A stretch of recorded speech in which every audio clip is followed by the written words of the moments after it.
Welcome to the deep dive. Yeah. Today we are taking a massive swing through history.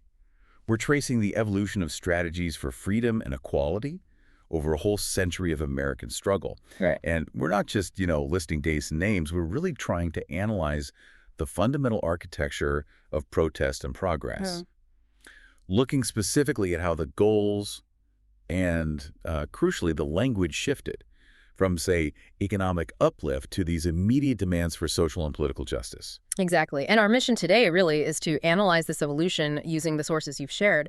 And they're incredibly potent sources because they pair the actual rhetoric from these huge historical movements with philosophical blueprints, both ancient and modern, for what makes speech effective and even for personal success. So we're connecting Plato's ideas about truth in language all the way to, say, Malcolm X's confrontations. And linking Booker T. Washington's strategy back to the sort of American gospel of wealth idea. Precisely. It's all interconnected. Okay, so let's unpack this. It's a monumental shift we're talking about. But maybe before we jump into the specific 19th and 20th century strategies, we should establish the sheer power of the tool being used here, rhetoric. Good idea. Our classical sources, they lay a really firm foundation, but sometimes a contradictory one. Let's start with Plato. He was notoriously wary of persuasion itself, wasn't he? Why did he view rhetoric with such suspicion? Well, Plato, especially if you look at dialogues like the Gorgias or the Phaedrus, he defines rhetoric in its sort of basic form as just an unsystematic knack, A knack. Yeah, like a trick almost. It's all about pursuing opinion, doxa, not truth, episteme. He even calls it a form of flattery. Flattery, like cooking or cosmetics? Exactly like that. Something that makes the unpleasant seem nice or gives an illusion of beauty. But, there's no real substance there, no lasting health benefit. So, in his view, a rhetorician who's just focused on persuading could convince a crowd of pretty much anything, whether they actually knew the subject or not, whether they had true expertise. That's a really sharp distinction. Yeah. It sounds like if you're persuading people without knowing the truth yourself, you're basically just a sophisticated trickster. That's pretty much it. So how did he define a true orator then? The sort of philosophical speaker who could rise above that mere knack? Well, for Plato, true rhetoric could actually become an art form. He called it the art of leading souls. Leading souls. But this kind of orator, the philosophical one, they have to be guided by truth and deep knowledge. It wasn't just about sounding good. They needed three essential things. Which were? First, some natural ability, sure. Second, though, intense knowledge, specifically understanding the human soul, the different types of people you might be talking to. Right. And third, rigorous practice. Without that philosophical knowledge, that expertise guiding the speech, well, then the persuasive ability is just dangerous pandering. That emphasis on rigorous practice, Yeah, the discipline required, it's absolutely key, isn't it? it really is. And when you think of discipline, you look at figures who achieved mastery despite, huge obstacles. The sources bring up Demosthenes, the Athenian orator. Yes, a classic example. Arguably the greatest orator ever, yet he started with severe disadvantages. Absolutely. The source material points out he was born physically frail, and maybe even worse for someone wanting to be an orator, he had a significant speech impediment. Wow. On top of that, his financial inheritance, the money meant for his education, it was basically stolen through fraud. So, he had every excuse to just give up. But he didn't. No, he became a legend. Yeah. And he did it through what we'd now call maybe radical, sustained, disciplined self-improvement. Just immense effort. Yeah, we're not just talking about hitting the books, are we? Yeah. This was discipline taken to an almost painful extreme. Oh, completely. The stories about his training really show this rigor. He'd apparently isolate himself, shave half his head so he'd be too embarrassed to go out and socialize. Ah, really? Yeah, just forcing himself to focus. He'd practice speaking over the roar of the ocean waves to build vocal strength. That's dedication. And most famously, right, he trained himself to fix his speech impediment by putting sharp pebbles in his mouth while speaking, even while running uphill. Oh, just thinking about that. I know. It wasn't just practice. It was systematic, painful, daily confrontation with his own weaknesses. It really proves that natural talent can be totally overshadowed by consistent, focused, disciplined effort to overcome whatever obstacles in your way. And then Cicero, writing centuries after Plato and Demosthenes, he really cements this idea. Oratory isn't just a skill for him. It's like the central mechanism of running the state. Yes, exactly. He didn't see the orator as just a politician or just a philosopher. It was something more, almost sacred. That's a good way to put it. Cicero called the true orator a high priest of that art. And crucially, he places this art right in the public square. It Yeah. deals with the public discussions of the law courts and state administration. So not just abstract theory. Not at all. It moves the whole discussion about speech from Plato's more academic focus into the practical reality of how society actually governs itself. If speech is the engine of government, then whoever masters oratory potentially controls the direction of the state. Which is the perfect analytical lens for our deep dive today, isn't it? It really is. Because when you apply these principles of disciplined oratory to the American struggle for equality, the stakes change dramatically. It's not just about controlling state administration anymore. It's about radically redefining who even counts as a full citizen within that state. A fundamental challenge to the status quo. So let's start with that foundational strategy, economic advancement. Right, we're jumping forward now to 1895, a really critical time. And the strategy is best exemplified by Booker T. Washington's famous Atlanta Compromise speech. Okay. You have to remember the context. The intense political hostility, the disenfranchisement after Reconstruction failed. Washington offered a path forward that seemed, well, practical, conciliatory even, aimed squarely at immediate survival and building stability. So what was the core demand? Or maybe the core piece of advice he offered his community at that moment? Well, the most famous line involves the advice to cast it down. Cast down your bucket where you are. Yeah, right. Meaning, he urged the Black community to essentially stop looking outside for help, for political miracles maybe, and instead focus their energy inward, build a productive economic base right where they were. And his advice was specific about how to do that. Very specific, he said. Cast it down in agriculture, mechanics, in commerce, in domestic service, and in the professions. It wasn't just about personal success. It was a broader strategy for integration, maybe, through becoming indispensable economically. Useful. So it was fundamentally a philosophy of, well, radical patience, wasn't it? Mm-hmm. He was asking his audience to accept a kind of trade-off. That's a good way to frame it. Prioritize economic security, build skills now, even if it means putting demands for immediate political or social equality on the back burner for a while. Precisely. His logic was all about proving worthiness through tangible material contribution. Prosperity, he argued, would come in proportion to learning to dignify and glorify common labor. Right. Focusing on applying brains and skill to everyday jobs, this really underpinned his core belief, which he stated clearly. No race can prosper till it learns that there is as much dignity in tilling a field as in writing a poem. It is at the bottom of life we must begin. Starting from the ground up, quite literally. Yes. Now, it's easy for us looking back to maybe judge this as accommodationist, but it seems vital to place Washington's focus on wealth creation within the dominant cultural context of that time. This powerful American gospel of wealth. He was speaking a language the powerful understood, wasn't he? Absolutely. This is where looking at figures like Russell H. Conwell, the author of Acres of Diamonds, gives us essential context. It's in the source material. Right, Acres of Diamonds, famous literature. Hugely famous. And Washington's philosophy really mirrored that prevailing Protestant ethic of material success being a sign of virtue. Conwell literally preached that it wasn't just okay, but it was a moral and religious duty to get rich. A duty. Wow. Yes. He argued incredibly that to make money honestly is to preach the gospel. To make money is to preach the gospel. That's a staggering statement. It links finance directly to, like, a divine mandate. It does. And it wasn't just abstract moralizing either. He tied it directly to the perceived moral character of wealthy people. How so? It was a direct justification, really, of the existing capitalist class structure. Conwell actually claimed that 98 out of 100 of the rich men of America are honest. That is why they are rich. Seriously, 98 out of 100. That's what he said. That is why they are trusted with money and they are enabled to carry on great enterprises. So by framing wealth itself as a measure of honesty, integrity, even divine favor. Then Washington's strategy. Exactly. Washington's strategy to demonstrate economic success was designed to speak directly to that value system of the dominant white power structure.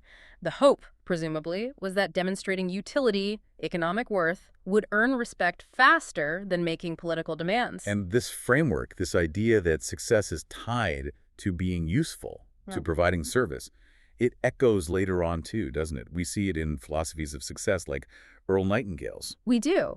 Nightingale really codified this idea, framing money as a clear, measurable metric of how much you contribute to others. Okay. And Nightingale defined prosperity as being founded on a law of mutual exchange. He stated quite plainly that money is simply a yardstick for measuring the quality and quantity of service rendered. A yardstick for service. Right. So for Washington, achieving economic stability was the service, and the measure of that service would be the wealth accumulated. Nightingale put it very succinctly. You must be of service first before we can expect money. So the underlying agreement, or maybe the strategic bet, in this early phase of the struggle was basically enter the system as productive contributors, as servants even, and expect compensation first in money and then maybe later in rights based on that service. That seems to be the core logic. It was a strategy of, let's say, integration through economic necessity. Prove your value within their system. But the challenge built into that strategy is pretty clear, isn't it? Yeah. Economic success doesn't automatically guarantee political rights or social respect, especially not in a deeply segregated and racially polarized system. Exactly. That's the inherent tension. And history shows that, well, patience eventually ran out for many. The strategy had its limits. Which brings us right to that crucial turning point, the rhetorical evolution, moving into confrontation. Yes. The limits of Washington's patience become clear. Continued political disenfranchisement, Jim Crow violence. It demanded a new approach, shifting focus from primarily economic goals to an immediate demand for full political rights. And it's important to note, as the sources do, that this demand for immediate confrontational rights actually goes back much further than the 1960s. That helps us understand this really is a century-long struggle with different threads. Like Sojourner Truth. Exactly. Sojourner Truth's appearance at the 1853 Women's Rights Convention. It shows a really early, really radical focus on direct political action. It completely challenges the idea that rights should wait for economic progress. And she faced an incredibly difficult situation there, didn't she? She was embodying the struggle on two fronts at the same time. The sources capture it powerfully. She combined in herself as an individual the two most hated elements of humanity. She was Black and she was a woman, facing immense hostility. So how did she respond? What was her rhetoric like? Facing a crowd, a mob really, determined to shut her down, her rhetoric was incredibly direct and political. She wasn't talking about tilling fields or common labor like Washington would later. She talked about agency, power, the ballot box. Her voice apparently just cut through all the noise, and she delivered this completely uncompromising demand. We'll have our rights, see if we don't. That direct political confrontation, demanding the vote. It's the absolute opposite of the deferral strategy Washington preached 4 decades later. So she established early on that the demand for rights wasn't contingent on anything else. Pretty much, it was inherent. Okay, so fast forward a century from her, and that demand for immediate rights finds perhaps its most potent, most fiercely political, and maybe most globally conscious expression in Malcolm X. Absolutely. He really embodies the rhetorical culmination of this shift towards challenging rather than trying to accommodate the existing power structure. And his oratory wasn't designed to soothe or conciliate, was it? It was meant to awaken, to challenge, to often force the listener into a kind of radical ethical calculation. That's a great way to put it. And his early life, which he details in his autobiography, really shows the roots of this. Seeing thriving Black communities like in Roxbury and Harlem gave him a sense of belonging among his own people. And it fueled, in his words, his restlessness with being around white people. Because it showed self-sufficiency was possible outside their framework. Exactly. It demonstrated that Black people could create successful communities entirely on their own terms, without needing validation or integration into the white power structure that Washington seemed to be aiming for. And one of his most powerful symbolic acts, central to his whole message, was rejecting his given name, right? Fundamentally defining, yes. His rejection of what he called his white slave master name of Little and adopting X instead, that wasn't just changing a name.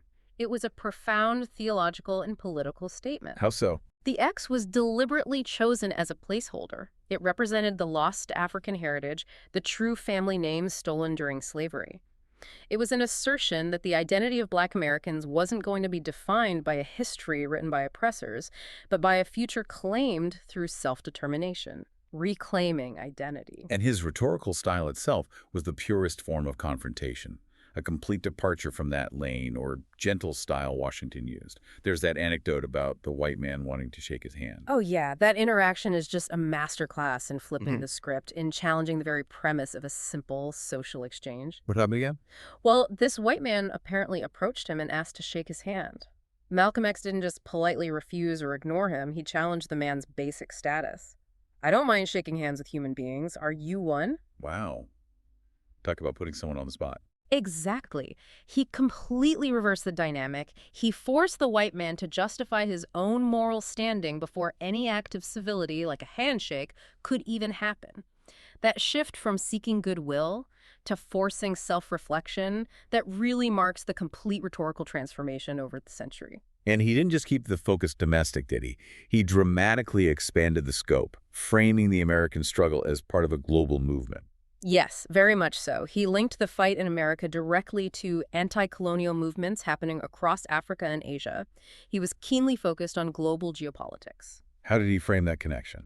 He often criticized what he called the collective white men's history of oppression worldwide, and he argued fiercely for non-white unity. His observations, especially during the Cold War era, led him to conclude that ultimately, not ideologies, but race and color is what binds human beings. A controversial view, but a global one. Definitely. He saw the world fundamentally divided along racial lines and viewed the civil rights struggle in the U.S. as just one front in a much larger global uprising against white hegemony.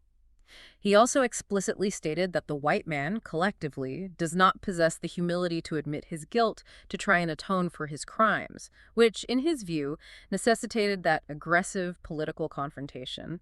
There was no point in waiting for voluntary change. So if we go back to Cicero's two rhetorical styles you mentioned earlier, it seems like we can neatly map this evolution onto them.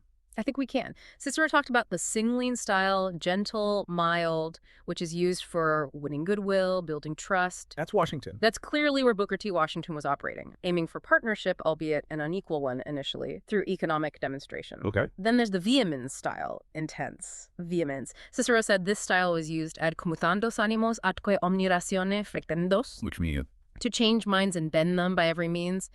It's about disruption, forcing change. and that's Malcolm X. That's Malcolm X, absolutely. His goal wasn't partnership within the existing system. It was fundamental disruptive change, often achieved through moral shock and confrontation, bending minds by force of argument and will. Yet it's interesting, whether the style was gentle or vehement, the ultimate goal of the orator, according to Quintilian, drawing on earlier thinkers like Gorgias, remains the same, doesn't it? Yes, the fundamental objective is always, as they put it, the leading of men by the power of speech to the conclusion desired by the orator. So the method changes drastically, but the underlying aim of persuasion, of leadership through words, persists. Exactly. The conclusion Washington wanted was slow, earned integration through utility. The conclusion Malcolm X wanted was immediate, radical political and cultural liberation. The discipline required of the orator, that Demosthenes-like focus, remained constant. It was the strategy, the rhetoric, and the desired endpoint that evolved over the century. So we've traced this incredible arc of public demands, from the fields of Alabama focused on basic economic survival, all the way to the global political stage with Malcolm X. A huge journey. But all these strategies, whether they were economic and conciliatory or fiercely political and confrontational, they ultimately rely on a common foundation, don't they? The purposeful, disciplined action of the people involved. Absolutely. And this is where the synthesis comes in, where our sources on leadership and personal effectiveness circle back. They draw this crucial connection between the big public struggle and private internal character. That's right. The sources from the business and leadership world reveal what seems to be a universal truth. External success, no matter the field business, politics, social movements, it relies entirely on internal rigor. How do they define that rigor? Well, the sources emphasize that discipline has to be rigorous, systematic, and consistent. It can't be haphazard. But, as you pointed out earlier when we talked about Demosthenes, discipline alone isn't enough. Right, it has to be paired with rigorous thinking. Exactly. You can have the most disciplined group in the world marching perfectly in step, but if they're marching straight off a cliff because the thinking was flawed, the discipline is worse than useless. That's a powerful image. And the research cited, like in Good to Great, backs this up. It shows plenty of companies that had tremendous discipline, but still marched right into disaster. Why? because their thinking wasn't rigorous enough, wasn't honest, wasn't systemized. So what's the sequence then? The core message seems to be, first, you need self-disciplined people, people who can manage themselves. Then, those people need to engage in rigorous, honest thinking, facing the brutal facts, as they say. And only then do you apply that thought through disciplined action, operating within a consistent system or framework. So facing reality honestly, even when it's painful, that's the essential groundwork for any strategy to succeed, whether it's Washington's economic focus or Malcolm X's political confrontation. It seems to be the prerequisite. You have to understand the ground you're standing on before you can plan the journey. And this link between self-mastery and public effectiveness, Yeah. it's articulated really powerfully in Stephen Covey's personal leadership framework too, isn't it? He talks about public victory and private victory. Yes, that's a core concept for him. He insists that any lasting public victory, whether that's building a successful business, leading a movement, even having a good marriage, it absolutely must be preceded by a private victory. And the private victory is about? It's the core of proactivity and personal responsibility. It starts with internalizing the idea that the fundamental problem isn't out there. It's not just the external circumstances or other people. Which is counterintuitive for activism, maybe? It can seem that way, but his point is you have to focus your energy first on what you can control. Yourself, your habits, your character, your responses to things. As he puts it, you can't talk your way out of problems you behave yourself into. That applies to individuals, but also maybe to movements or generations pursuing change. I think the principle scales. You need that internal coherence and integrity first. And this self-mastery, this private victory, Covey ties it directly to finding your purpose or mission, right? But not in the sense of inventing it out of thin air. No, he says we detect rather than invent our missions in life. It's rooted in developing our uniquely human endowments, self-awareness, imagination, conscience, and independent will. So it's about becoming responsible, able to choose your response. Exactly. That's the ultimate internal struggle. And the source material is pretty clear that this kind of transformation, it requires really coming to grips with yourself, maybe even your own aggressiveness or flaws, and fundamentally changing yourself, which, as one source notes, is often the hardest of all. Like Demosthenes again, the biggest obstacle wasn't the crowd or the political opponents, maybe, but his own physical limits and habits he had to overcome first. Precisely. The internal battle precedes the external one. Okay, so this century of struggle we've looked at gave us these radically different public strategies. Washington aiming for gradual economic integration, Malcolm X for immediate political separation or confrontation. Both clearly required extraordinary discipline and conviction for the people who followed them. No question. Immense dedication. But ultimately, maybe all these external strategies, all these public efforts, depend on something even more fundamental. What we choose to prioritize, what we choose to worship in our inner lives. That brings us to David Foster Wallace, doesn't it? His commencement speech that's become so well known. Yes. He brings this whole discussion home with such profound clarity. He insists on this stark choice that's just inherent in being human. His words were, "There is no such thing as not worshiping. Everybody worships. The only choice we get is what to worship." It's a powerful claim. No neutrality possible. And the warning he gives about worshiping the wrong things, that feels incredibly relevant for anyone trying to navigate modern life, let alone trying to affect change. It really does. His warning is so explicit about extrinsic rewards, the things society often tells us to value most. Like money. Right.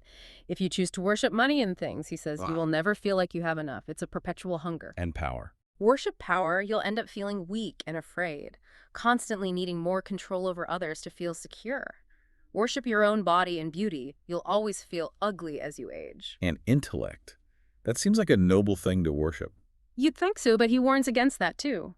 Worship your intellect, be seen as smart, and you'll end up feeling stupid, a fraud, always on the verge of being found out. Wow. So the anxiety generated by worshiping these external things makes a stable, disciplined, purposeful life almost impossible. That's his point. It consumes you. The trick, he concludes, isn't some complex revelation. It's simply about keeping the real truth, the awareness of what actually matters, what's actually worthy of worship, up front in daily consciousness, day after day. Which sounds simple, but is incredibly hard. The hardest thing there is, maybe. So we've seen how these major leaders across a pivotal century shaped the political landscape. They chose their strategies, they mastered their words, they shifted from conciliation to confrontation, reflecting the changing needs and the urgency for justice. A massive public effort, driven by powerful rhetoric and deep conviction. Now let's consider one final piece of counsel. It comes from those who survived extreme psychological ordeals. People who faced circumstances far beyond everyday struggles, like Viktor Frankl or others in concentration camps, cited in works like Flow. What was their key insight? Their success, their survival, was often rooted in an implicit belief that their destiny was in their hands, even in the most constrained circumstances.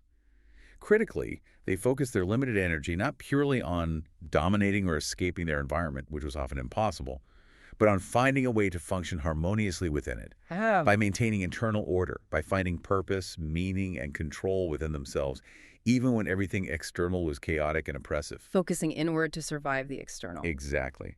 So for you, the listener, after exploring this deep dive into these powerful public demands for justice demands that stretched across a whole century using vastly different strategies, here's the final thought.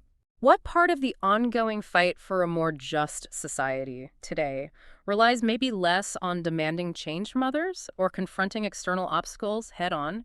And more on undertaking that deeply private internal work, that daily private victory, to borrow Covey's term, of shaping your own character, clarifying your conscience, defining your purpose. That personal alignment, that internal work done long before the public speech is ever made or the political strategy is implemented. Maybe that's the most demanding and potentially the most powerful choice of all. Something to think about.